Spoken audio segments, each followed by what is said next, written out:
Okay, abalungi abatulaba tubaniriza ku 3 phase. 3 phase mwalinga mugiraba nnyo naye badde yawummulamu nga twagenda gikola mu graphics nekomawo amanya n'eddoboozi Kasuku kukuwaza banga sema nengene ne comment za mwenziraba ku YouTube amne mungamba Kasuku toli attentive tokola ki omusajja nga tomu challenginga nga tulika video ka mirundi olusi sawa nafe tulino tuwa ne tuwuliriza mirundi siniya wange tulino uwuliriza kyayogera with time interaction mujja kuba mugiraba but as of now nange ndi ku learning process naye tekitugana ate kusigala nga tukola kinga tufuna information yeyo otherwise onako olwaleero ndi ne mutabani we Tamale Mirundi Junior omusajja yaga nti yayagala nnyo Shiba omusajja ya defying taata we yenagenda mu people power gwe tugenda okuba naye onako olwaleero nga tumulungula ezimu ku nsonga eziri mu society yaffe entini dakika zigenda kuba ntini so betu tugenda okuba tutambula. There are so many queries zemuyinaawo but you need to understand naddala abantu batulaba mwenna everything is a process, so mpola mpola buli kimu kijja kuba kitambula kigguke agamba ekifaananyi esima picture quality esima kikankana esima buli kimu sound tujja kuba tubikolako mpola mpola. Ekisinga obukulu information kubeera ng'ogifuna n'ogitegeera then nolwaki ogikozesa tewali kyeweetaaza mu mataala kuba most of you have sex without lights on okitegeera abamu abakyala temuyimba temuvaamu ddoboozi nemusigala munyumirwa sex. The most important thing is ebisigadde bibeera bijja kujja luvannyuma ebya sound n'ebisigadde n'abalala waliwo bagaa nti politics mungi ye season atayagala bya politics sokoddeko ku bbali tulinde mu bagoni balonda mu May bagoni balukwago betunatuukawo awo bwe tukutuukeko. Otherwise don't forget to subscribe and hit the like button osolo goyango funa update. Junior soko buze ku bantu abatulawo abantu baffe abatulawo olwaleero nimusanyufu nnyo okubeera wano mubale kwagala mukutu kuno mugero likinga n'okusharinga n'okuyita bannammwe. Mukulu wange neyanza okumpa omukisa guno okunkyazaako wano webale ekyensinga okwagalako independent minded bantu batini nnyo mu Uganda betuyina abali independent ate abazze bakola ekintu nakiremerako consistently n'okola ekintu consistently ate webale nnyo kubeera muntu w'abantu okwatagana n'abantu nakyo kirungi so yebimu ku byenkuyigiddeko naye nga ndi musanyufu nnyo okubeerako wano. Okay. Onako olwaleero 3 phase tusokere ndoza tugenda kwogera nnyo ku people power kuba gy'oli musajja wammwe twasoka actually points ziri bbiri. Omusajja wammwe Bobi Wine abantu bangi bamuyinamu essuubi ekisooka nze Bobi Wine mwagalako ekintu kimu amidst all the other things around him nti yaleeta challenge government netegeera fokumala ebbanga nakati tetulina nnyo bantu mu gavumenti betujja okuyingira office nga tokubye essimu naffe tubeetaagayoko twetaaga omuntu gw'onoogamba nti owaayi empapula weeziri naye si nnyingi ontaddewa n'otuulawo naye bano abasajja bali mu bifo tebalaga sayini yonna eseguka kati babanyenyezzaamu ekintu kabakiwulire. So namwagala nnyo okubeera nti yazukusa amaaso g'abaana abasajja n'abalaga nti sebo ne bana abaana kati bengedde they want those positions. Omukulu baba taaveewo bana abalala bali wansi n'abakoleridde bave mu bifo naffe tutuulewo naye nalabye ate mabirizi ndowooza from last week issue y'empapula za Bobi Wine yetambula. Empapula za Bobi Wine bantu bangi bazze bazoogerako era ne tulaba amabirizi ng'agenze ng'omuna Uganda yenna Bobi Wine waba agenda kwesimbawo kuba president waliwo requirements zalina okuba nazo ezasettingibwa EC omu kwe kuli okusoma kwe naye kye nasinze okulabamu nti waba alina diploma asobola okustandinga okubeera president asobola okustandinga because it can be an equivalent of senior 6. So nze ndaba battery wo mu byonna kwa President Museveni naye nyine degree bakamba takola kitajiga. So mu byonna Mwami Kasuku byenda bigenda maaso nze ndaba mabiriza yagala kuswaza buswaza Bobi Wine nti yafuna omwenda F9 mathematics bintu bibiri bya highlightinga waliwo ekyemyaka agamba emyaka gyayogera si mituufu ekyokubiri kati empapula ebyazze senior 4 yagikola mwaka guno next year naakola senior 6 yagamba waliwo inconsistency awo girina okuba emyaka ebiri kati kiri kyogera nti baba alina diploma baba senior 6 teyagifuna oba teyagikola mu butuufu bwayo then also the diploma becomes invalid because then he used the wrong qualifications to get the diploma. You see, sagala nnyo kwesigama ku bya myaka kubanga abantu abamu okusoma kwabwe kati oyinza okusanga nga Mwami Kasuku omuntu bamubuusa P7 bamubuusa P5 n'agenda mu P7 so nze ndowooza nti UNEB oba kooti yeyandetawuluza enkayana eno so kooti kyenaasalawo kye tunaagenda nakyo because bw'oba owakanya kusoma kwayo tulina institution isatu tulina UNEB tulina Makerere ne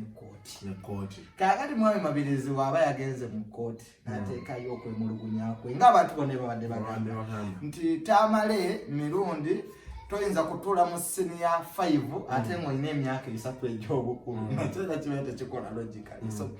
nze ngakkerereza amateeka njagala nnyo Mwami Mabirizi atwale okwemulugunya kwe mu kooti nga buli munnayuganda yenna kooti bwe naawe ensala yaayo nti kituufu there is inconsistency mu myaka Bobi Wine ne diploma teyagikola n'ebbanga lyayogeramu lye yasoma tulabye bannamemba ba parliament bangi mukulu wange nti bamubuuza asomera Wambo Nabisunsa ne bamugala ly'Abawalambwe mabega wali eri abalenzi Sebagala yatisa abaana ku UNEB n'abagamba nti yasoma nga kituufu bambi teyasoma ate abaana ne babatta ate n'amala n'avaayo n'agamba nti banne saasoma kanzireyo nsome so ebyo mbadde yayambirekere kooti esalewo okay then twalabye Basajja Mivule I think now is the biggest talking point olunaku lwaggulo yakoze live simanyi oba wagirabyeko kwe yavuddeyo ga nti yagenda sanyawo Obwakabaka naye Obwakabaka bwagamba si bwe bwa Buganda agamba mwaba people power mukozeewo monarchy eyammwe from what I got to see and understand mwagala oteekawo a kingdomship eyammwe nga tebaboogerako temugambwako temukola ki let us first look at Basajja Mivule quittinga okay he didn't quit out of the blue batugambye nti yalya nali ne taatawo ku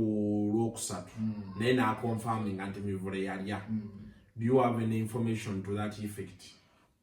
Nze ndowooza nti okulya oba teyalya kubanga kiri eriya ayinza okuba teyalya yagamba teyalya kisoboka by the way tulina obuzibu mu Uganda Mwami Kasuku nti omuntu bw'oyogera mind yo abantu bagamba nti omulabo oyo kati Mwami Museveni yamuyise ebintu ebimu nga si bituufu naye mu situation y'Abasajja Mivule all 99% kuba gyamulekerayo kali ka 1% alina okubanga yalya ekyo kyo tekiriko kubuusa alina okubanga yalya ne bamusuubiza okumuwa mu nnyumba ne bamusuubiza ng'abalala bonna baze basupportinga Mwami Museveni babebe kulu tebasupportinga Mwami Museveni kuba abamwagala kyekinnuma ku bantu abo Mwami Museveni agenda mu lutalo n'alwana alina abaana b'abalwanyi abaafira mu lutalo ne ku ssaawa ya leero mukulu wange Kasuku abaana abo tebannafuna wadde ennyumba wadde emmotoka naye nga bakitaabwe baafira mu lutalo olwaleetaani Mwami Museveni kakati odidde abantu ababadde batakuwagira batamanyi na ideology y'enalemu awo bwetwayawukana ne Mwami Museveni pate zonna South Africa zekyama kya mapinduzi Tanzania bwe baba bazizimbisa ideology kyekibula mu byobufuzi bya Uganda nti tubeera mu political party nobabuza tuli mu nupu naye ideology yaffe eriki principles tuyimiridde kuki tuli ku Museveni ageri kati Museveni bw'anaava what next? I think those are the biggest questions that tulina okudda ng'Abannayuganda ne twebuuza nti omuntu abadde mu FDC naye agamba nti Dr. Kiza Besigye bw'atadda nange nnyinda.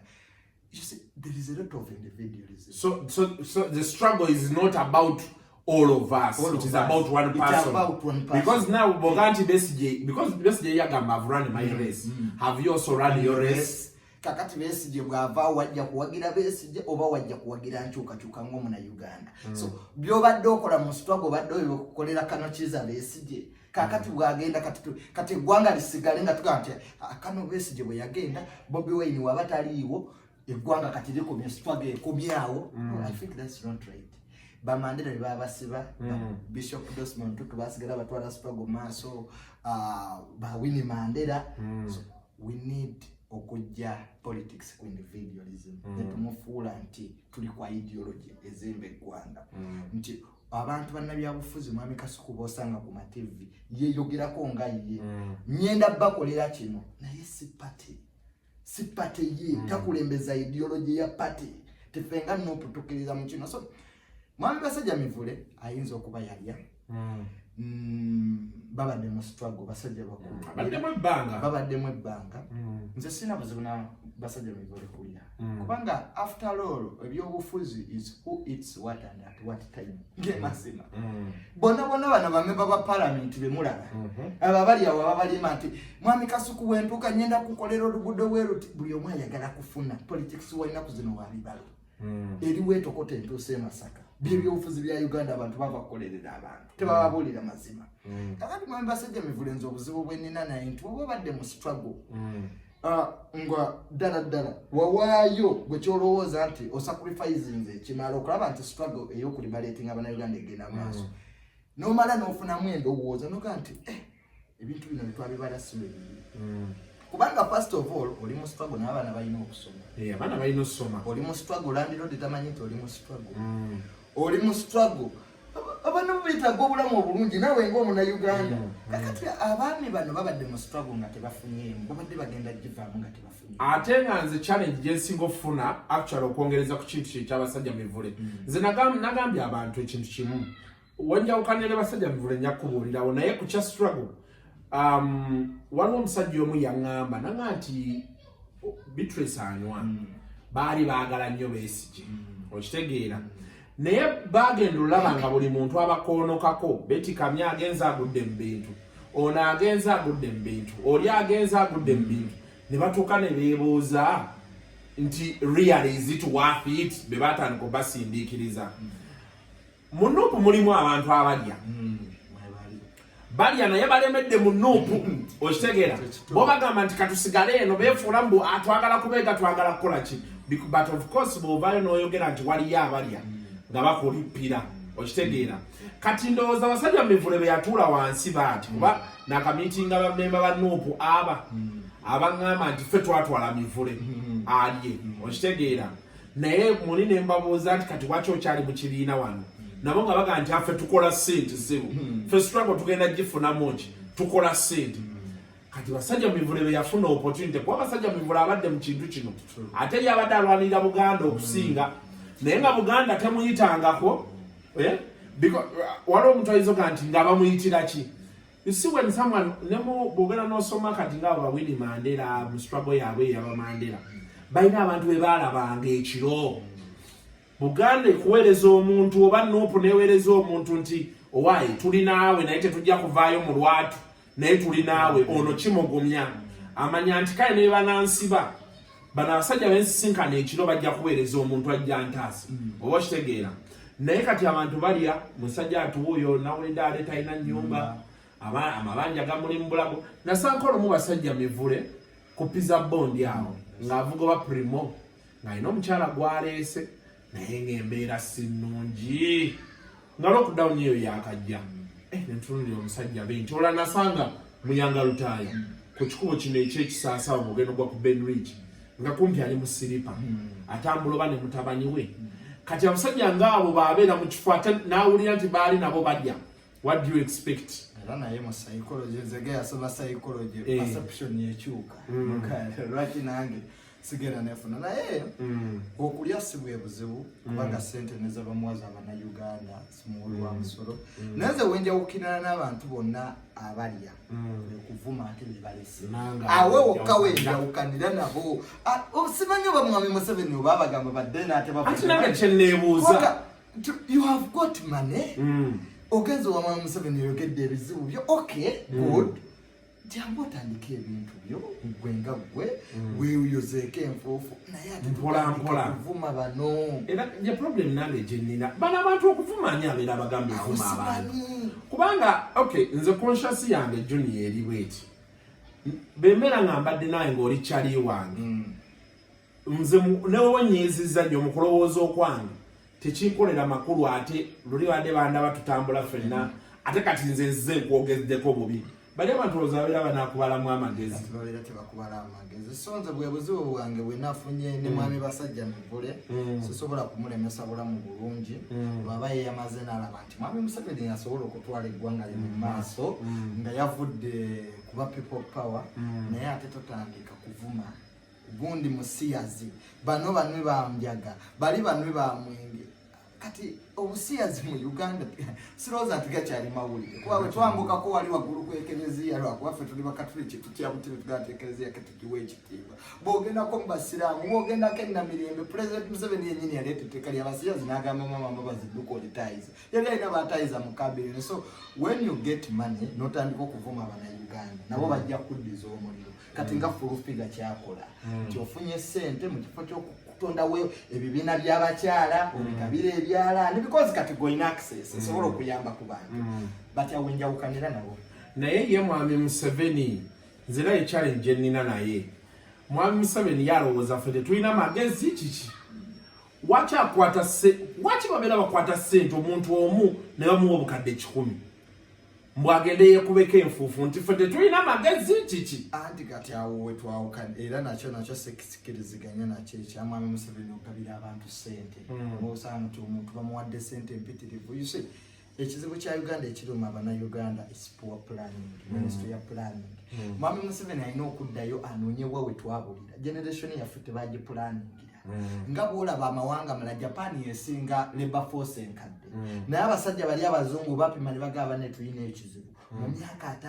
5 nga labor force yaffe ekadde yetugenda kukola ki tukole bwetu olwaleero bw'otunira lockdown mwami Kasuku nti ne Bufalansa yennyini ena amakampani ge yeddiza ne Trump ya investinze $1 trillion mu ekonomi yaabwe naye mu Uganda ojja kusanga nga President Museveni mufa ky'okuyamba abasuubuzi ate akendi akwata nkwate nuga kati abantu bagenda kukola batya mu kifo ky'okuteekawo ebibiina n'ayamba abantu ebyobwegassi n'abateeramu akasente bannamawulire ne mufuna leadership ekizibu kya Uganda leadership nti abayimbi tuwa leadership bannamawulire leadership nafu kati ne mwami Museveni naye ssente mwina babuloka abali awo nti bwagenda wa mwami Museveni alina ekibinja kyakolera you have clicks kati mwami Museveni waba ayagala okuyamba abantu nawo alina babuloka bano ba middleman balina okujja nabo I don't believe nti ssente olina ziteeka mu structures ziyamba abantu no bw'oba oyagala kuyamba abavubuka ekyendera twemanyi gye banzala abavubuka bezzana bemanyi abavubuka bewandegeya bemanyi you don't need Balaam to give Balaam 100 million for the youth tobetaaga you don't need minister wa youth tuukira ddala wali ku ground okuyisa ssente mu structure kyekizibu kwati zituuka ziteeke wali wansi ku ground so buzibu bwenina ne mwami Museveni enkola ye y'emirimu naye bw'agaba ennyo ssente kati ate abantu bakitegedde nti mwami Kasuku kanyingire struggle Museveni andaba mpite naffe katukubeere eno tulye kati ebyaleero ebiribu byakulanira leader of opposition kuba abamuwa ssente empitirivu bonna byofuzi abamu bali mu opposition ebyokujjako Museveni babivaako tebakya bwe tuteekayo leader of opposition tufuna ebilioni zaffe 5 ffe tubeerewo buli mubaka ekibiina bwe kiteekayo mu palamenti bakiwa akasente leka tuleete ababaka ebyamu Museveni baabita so I think that's the biggest problem that we should look at tujje ssente mu structure mwami Museveni ssente azituuse ku ground nanti kati ku ground yayinza okuba talina budde butuukayo anti kakati nze kyendowooza nti kati ssente bwe ziba z'abavubuka ekisookera ddala mwami Museveni kyalina otuyamba minisita ow'abavubuka si muvubuka tategeera bizibu by'abavubuka n'omulundi n'ogwo nakiwalaba omuteekawo n'omubuuza nti omuvubuka oni average ayagala kukola ki kale mpa program ya average muvubuka what are her interests what are his interests tazimanyi okitegeera bw'ogamba nti oli bamukutte ssente simanyi zitwalire gurupu y'abavubuka ate n'olaba omuvubuka omusajja myaka 4 bamuwadde ssente z'abavubuka but they are 35-year-olds they are 30-year-olds nga bali mu NRM basobola okugamba nti tukukwasiza ssente nga yajja tegeera nti naye kinaba kitwetaagisa tusooke tunyweko miliyoni emu abantu bano tubakuŋŋaanye twogere nabo nga tunywa bategeere kye tugamba tujja kikola ki because kati ensinzi kyendowooza yakyuka tetukyali fomu nnyo nti buli kimu olina okwambala amataali simanyi nodda wali baabanga joni yabe atuula mu bbaala gy'asinga okubeera gendayo mu bbaala omusange naye ate n'ekyokusatu abavubuka tuli babiika bisatu waliwo abavubuka abakuba omwesa abataasoma those ones need rehabilitation first nga boolaba abaggeto because in psychology to change society there must be a change agent nti abo beetaaga rehabilitation bano banjaga ensi tebakyagirabamu mugaso abo betusinga okweraliikirira first put their psychologist ozimbe rehabilitation center after rehabilitation Brian White byayagala okukola nali mulaba nga alina essomero lyayagala okuzimba eriyamba abavubuka bw'ova ku rehabilitation ne bamukuba abamafia bw'ova ku rehabilitation kati basomesa skills abo bawe ekyokukola abo bawedde olina fe abemakerera abaasoma abo bo basobola okutransferinga their knowledge as long as there are industries naye mmwe mulina ba-investor gwe muwa ettaka nga lya ggwanga ne mumusonyiwa emisolo emyaka 5 najja ne labour force y'okuva e China n'amala emyaka 10 nga ne byakola bannansi tebabimanyi in that process of 10 years abamaze okusomesa bannansi biki byakola ne labour force eva China mumusonyiwa emisolo corruption amasanyalaze gammwe so Germany bagamba India the birth of Tata bafuna asajja okuva Germany ne bagamba mujje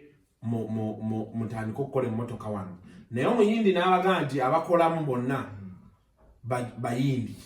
kati abayindi be baweerezaayo ne babaga mugende muyige emmotoka ezo bazikola batya so after 10-20 years bano nga Bajamani babaddewo omuyindi ye n'atandika okukola Tata era n'atandika okugamba bali nti muddeyo ewammwe naye kati ffe wano mu Uganda banalina okwata olwo oluguudo olwo Luweero Nakasongola kuli factory z'Abachina naye n'obuuza nti bakola ki tulina kye tubafunamu nnyo kiryawo they are benefiting on already taxes amasanyalaze gaffe ettaka lyaffe tubasonyiye emisolo ate trade deals ze tusayininga kuba ffe tuli ensindyavu tezibeera binding era omuchina tulinako apahandi so ebyo tulina okuddayo tutereze ekyokubiri kyeramu Museveni kyandikoze added value ku bintu toyinza kusanga nsi erina amaliba ng'ate egulenga territory nga ffe tukoma ku maliba kuba amaliba gali wano toyinza kusanga nsi nga mwine emicungwa mwine ennaanansi mwine watermelon nga wayine muzijja Bufalansa eyo ensi tebeera you just import naye singa tugamba nti twewola sente to improve our capacity nti industries twewole sente tuzimbe industries Museveni kyali agamba nti newole sente nkole mask wano mask mbere nga nzikolera wano ekyo kirungi naye ababbi tasobola naye quality ya mask wagirabye Museveni naye atalimba abasajja naye abasajja naye position nacho kiseka abasajja sente nga balya nyingi nalabye mask neŋŋamba naye Museveni babimulaga bino ebintu n'akwata ku mask n'agirabako n'agitegeera Machiavelli yakugamba mu kitabo kye nti omukulembeze bw'akaddiira mu buyinza batakyali president power shifts nedda mu bakoddomi be nedda mu baana be kateza tatange simukamba naye bw'agenza akula mu psychology omwami bw'akula kakkana ate omukyala ayambuka kulanga ujje wakano je olubalo wabozeza maama abafuuse maama ne bawa abamuyitani maama emmotoka eyo gijjo ne wagambye maama naye luli nga taata yaliwo kubanga yali naye kati bwakula omwami akakkana ate omukyala n'akula n'ayambuka kakati President Museveni wa 86 webegwako n'owakakati omwatta munne President Museveni lwaki yeetoloddwa bakazi nakyobe nalweyiso nakyo kiri psychological omwami bwakula yeetoloddwa bakazi kuba abe bajja omuwuliriza President tuyambe otusayiningireko wanebyo byayagala kati yeetaaga keya takyayagala bamuweezi takyayagala basejjusa abantu nga president wano okoze bubi bannadduli nti muzeeyi otusobezza kati ne absence of Museveni tewali yamuga nti muzeeyi osobezza yesanga atomedde kuba kati nalabye balangiridde public holiday muzeeyi gyotuwako Saturday oba otegeeza ki kituufu nebyalo lockdown mbw ayinza okukomyawo takyalina bamugambako power tekyagirina kati izere mudaka president atudde ku ntebe nange tatange kati mu influence nga kubaga agenza aka nemwamuze ekyo tukole bwetu nampuliriza because age kati akadi yetaaga ki keya ayetaaga bazzukulu be kati president Museveni yayagala nnyo okubeera mu bazzukulu be era muwulira nze sobola kugula masomero bazzukulu bange balwale his mind emuli ku bazzukulu si ku polisi ya ggwanga tamanyi nti ffe gye muli kati psychologically bwekituuka kiba the man is old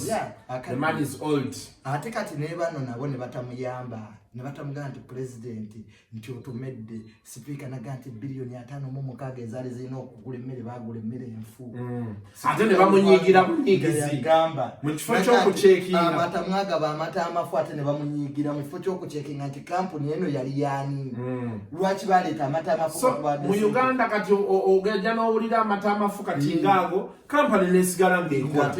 okitegeera naye ow'amawulire badda ku TV oba radio n'abaako kyayogera nga UCCM kima n'obuuza nti UCC amaanyi ge muleeta wano mu kujja obukima ow'amawulire ono nga temuloweza even twice yes waki temusooka ne mubuuza oli kampuni y'amateeri eyasapulayinga amata amafu era nze mukulu wange kankubula ekyo ekimpageza Bobi Wine on one thing nti Bobi Wine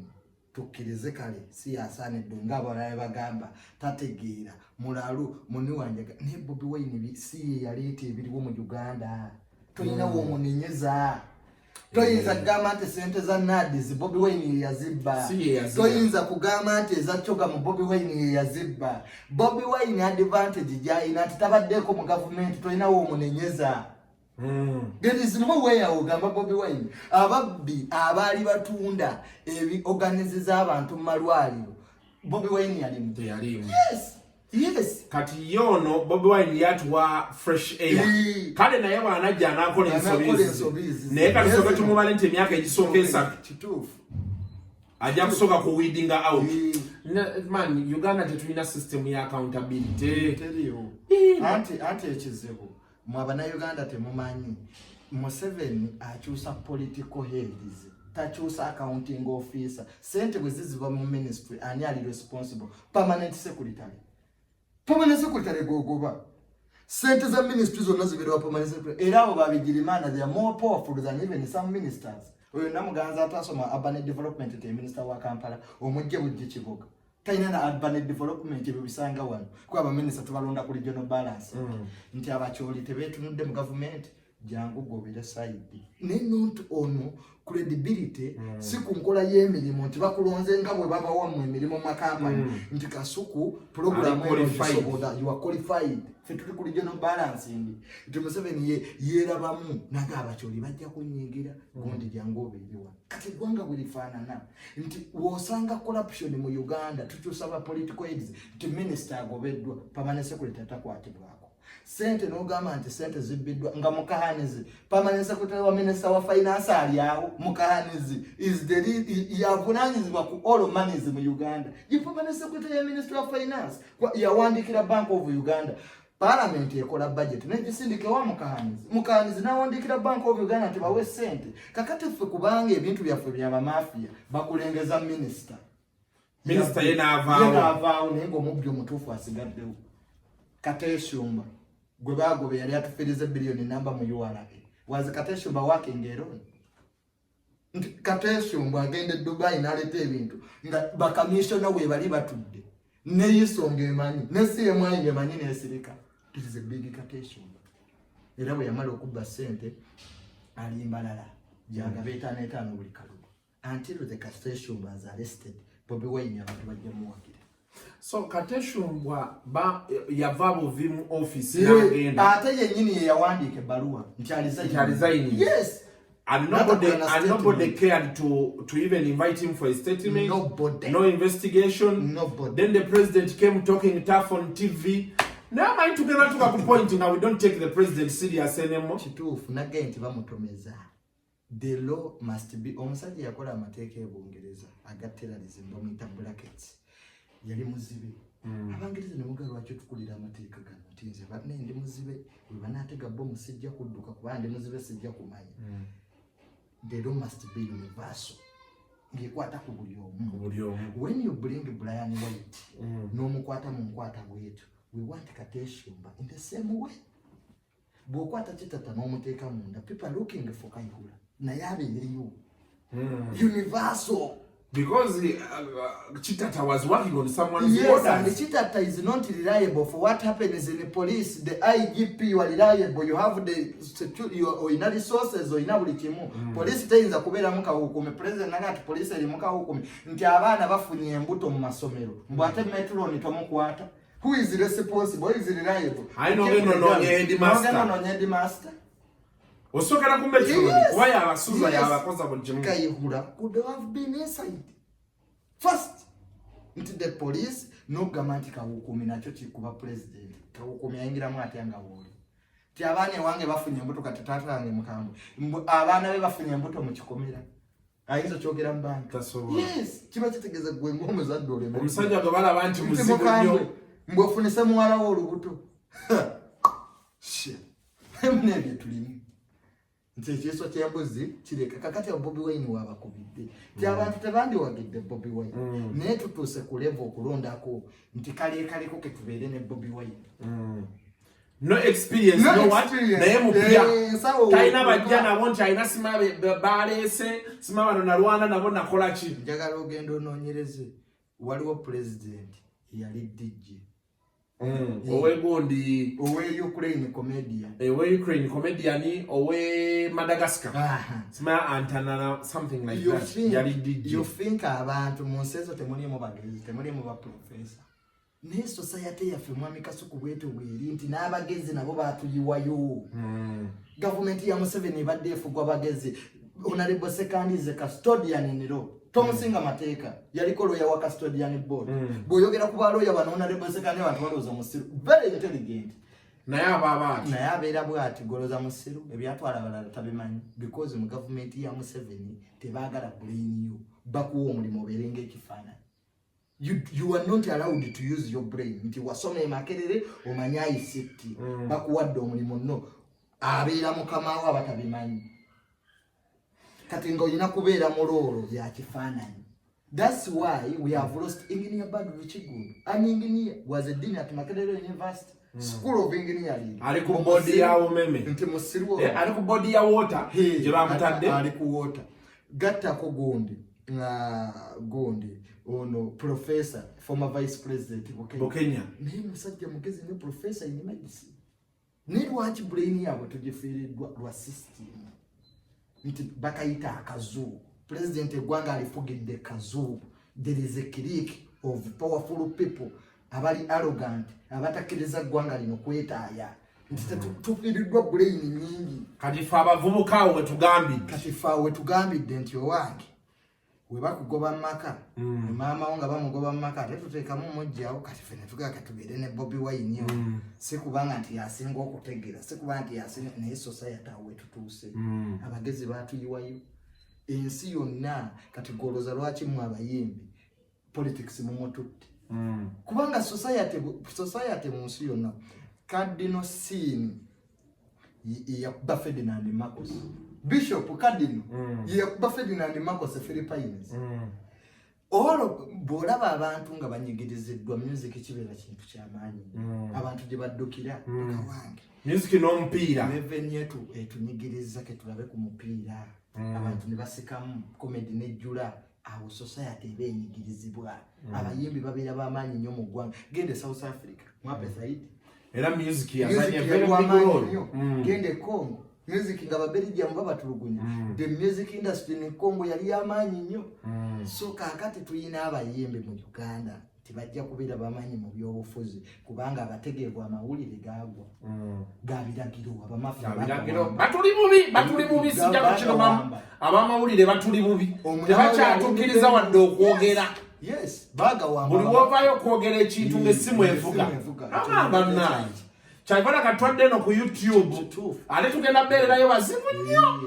Kuba tebalina kye bajja tugamba. Naye wano n'omanya nti Minister Gundi yabbye. Kati nalaba story ya Dodo Vinko. Twakulinda ku spaka gwe waleeta ebituufu. Nolala ati banne Dodo Vinko ono gwe mulaba nga ne kyaki yalya.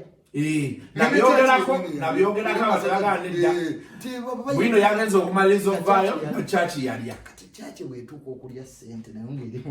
mu byabubbi abantu baddukireko naye katolaba reactionism yakolebwa Dodoviiko ali kitalya. The question is, what is Dodoviiko doing in Chitalya? When every document was there, court evakkiriza, cases evakkiriza, church signs a eviction order. Ne judgment y'omulamuzi weeri. Ne kati aliruzira ali Chitalya. Kati Dodoviiko baavayo n'agamba ayagala biliyoni 5 olw'okumusiba. Era ffe ssente zaffe zijobona bagenda bwe yasuula amabanka nga gatundira ku WhatsApp recommendation parliament yakola ssente za mulwa musolo mbu tuzzeewo banka ze yasuula eza Sudiru ebyo tulimu kati ffe tukwate Sudiru tumusasule ssente nga Bank of Uganda erina buli asset gy'omanyi erina kubanga buli kalango ka banka ga banka eno erabirirwa Bank of Uganda erina ssente z'omusolo erina zi monetary fund erina buli kimu naye banka ziyinza okugwa musanvu mu economy noga nti economy ekola bulungi era gwe tewamanya nti gundi Crane Bank bwe yagwa ne Greenland Tanzania yawandiika ebbaluwa nega nti waffe zibadde zifunctioninga bulungi Kenya ne bawandiika ebbaluwa nti headquarter yaffe badde ekola bulungi ekizibu kiri mu Uganda wezigwira kuba bazisuula politics leka tuzisuule babbi n'ababbi bamafia naye ffe ekituluma nti abamafia mwandirwanya entalo zammwe naye ssente z'omuwi w'omusolo zigenda nnyo ate ffe ne tutafunamu kwaza bw'okopa settinga Sudiru nfuniramu Sudiru wakati Sudiru ayagala biliyoni kumpi 2 mu compensation. So we are losing a lot of money. Nigga zonna be bazesuulira. So kyovolanga mu kada tazisuula ababeera in charge n'asigala nga yatambula tafuddeyo takwatiddwako talina kituuseeko agenda kwesimbawo bagenda sente balina mpitirivu amala gye mu parliament ye bambi ono omusajja waffe Kasekende bagamba mbu tuli tribal Kasekende ye gwe bagoba deputy governor governor aliriraye mu kubigenda maaso mu Bank of Uganda ye yasigalawo ye tumusiime Mutebire ye yasigalawo gwe kyapulaayinga kitya you fire the deputy the principal nasigala ebyo biri wano mu Uganda tubyogerako mbu tuli tribal ebyo bye biwageza Bobi Wine until nga bakoze ku ebyo abantu bajja kuwagira Bobi Wine not because nti yasanidde oba mugezi society awe mugiziza wetuuse naye baba waliwo ebintu byolaba mu Uganda yaffe eno ne weebuuza real kiki kye tuliko obeera olyawo genda owulira ate waliwo agenda okuwa bapromota biliyoni 16 ate n'obuuza naye ezo ssente nga mu malwaliro teri ddagala basasula ebivulu abo babajjo bazanya bi Nigeria n'Apitex we bava nga bali wa Museveni ze mu struggle ndimu mpagira omuntu ogwo Bobi Wine naye bwana alyanga nziruka yekka bwati peke yake siri mu struggle lwabalala abo babajjo ne bazanya obubadi akubira osiba mukwate nze miloni mutabani wa miloni ni musero ntize pagire bajjo n'Apitex bafune sente nze genda mmeka mfakati bw'obingamba ebyo mbu bajjo bagenda mu biliyoni 10 nyongera ku nyiga nze nina mmeka